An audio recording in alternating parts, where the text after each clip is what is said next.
সেদিন ছিল আমার বোনের একটা ডান্স প্রোগ্রাম। তো বিকেলের দিক করে আমি রেডি হয়ে গেলাম আর নিয়েই বসে পড়লাম আমার এই পিসিওএসের জন্য চাটা।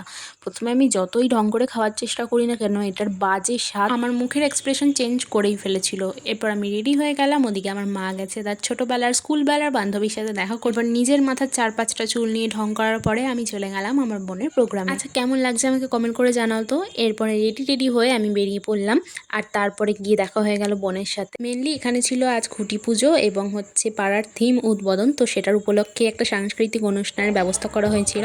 আর এই গিরিগুলোকে দেখো, এত ভালো লাগে না ওদের নাচ দেখতে, কি বলবো। এরপর শুরু হলো আমার বোনেদের নাচ, কেমন লাগলো জানিও কিন্তু।